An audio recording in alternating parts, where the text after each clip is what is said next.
আসসালামু আলাইকুম প্রিয় ভাই বোনেরা, কেমন আছেন সবাই? আশা করি ভালো আছেন। আমি ভালো নাই, আমি একটু অসুস্থ বোধ করতেছি, কারণ আমার দাঁতে ব্যথা। ছোটোকাল থেকে চকলেট খাইতাম প্রচুর পরিমাণের, ওই চকলেট খাওয়ার পরের থেকে আমার এরকম একটু সমস্যা হয়েছে। তো আমি সবসময় কিন্তু ব্রাশ করি, 2 বেলা ব্রাশ করি, অনেক সময় 3 বারও হয়ে যায়। আমি সবসময় ব্রাশ করি, রাত্রে খাওয়ার আগে ব্রাশ করে ঘুমাই। আমি খাওয়ার পর ব্রাশ করি। সবসময় এই লক্ষ্য রাখি আমি, আমার বাচ্চারও তাহামিদরও সবসময় বলি যে ব্রাশ করে ঘুমাও। তো তাহামিদও সবসময় খাওয়ার পরে ব্রাশ করে তারপরে ঘুমায়। তো আমি দাঁতের ব্যথার জন্য আমি এটা ব্যবহার করি। তো সবাই বলে যে, ডাক্তাররাও বলে যে এটা ব্যবহার করা ভালো, পেস্টের মধ্যে এটা নাম্বার 1 অনেকে বলে।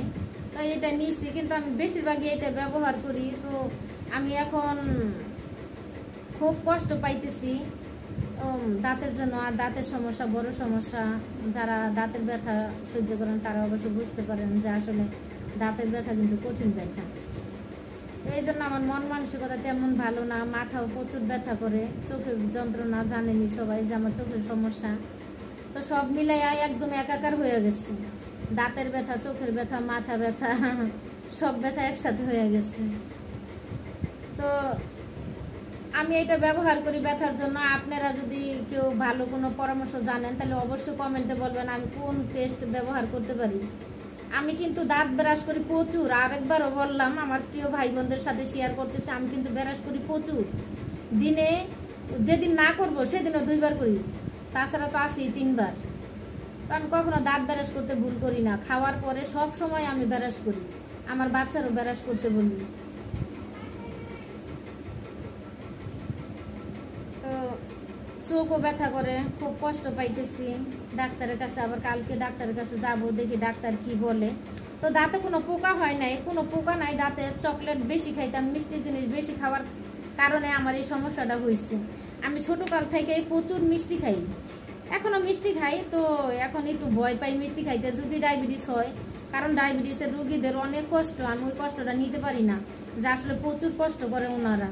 এই জন্য আমি সবসময় আমি নিজের কন্ট্রোলে রাখছি, আমি মিষ্টি খাওয়া একটু কমাই দিচ্ছি। তো আপনারাও যারা ডায়াবেটিস আছে তারাও সতর্ক থাকবেন, যাদের হয় নাই তারাও সতর্ক থাকবেন, যেন কখনো আমাদেরকে ব্যথায় লাগুন না পায়। তো ভালো থাকবেন সবাই, সুস্থ থাকবেন এই কামনাই করি। আর আপুরে বেশি বেশি করে সাপোর্ট করবেন। আপু সামনে আগাইতে পারতেছি না অল্পের জন্য, এই জন্য আপনারা হেল্প করবেন, আমি যেন একটু তাড়াতাড়ি দ্রুত আমি ইউটিউবে টাকাটা পাই। ইউটিউবে টাকাটা পাইলে কিন্তু আমার অনেক আনন্দ লাগবে। আপনারাও জানেন যে হ্যাঁ, আপনার অসহায় বোনটা যদি ইউটিউবে টাকা পয়সা পায় তাহলে সে একটু খুশি হইব। তো আমি কিন্তু যখন ইউটিউবে টাকাটা পাবো সবার আগে কিন্তু আপনাদের সাথে আমি শেয়ার করব যে হ্যাঁ, আমি আসলে ইউটিউবে টাকাটা পাইছি। আপনারা দোয়া করবেন যেন আমি খুব দ্রুত টাকাটা পাই। এই যে দেখেন না, দাঁতের ব্যথা নিয়ে, জ্বর নিয়ে, অশান্তি এত শরীরের ভিতরে, তারপরে দেখেন আমি ভিডিও করে ছাড়তেছি আপনাদেরকে দেখার জন্য।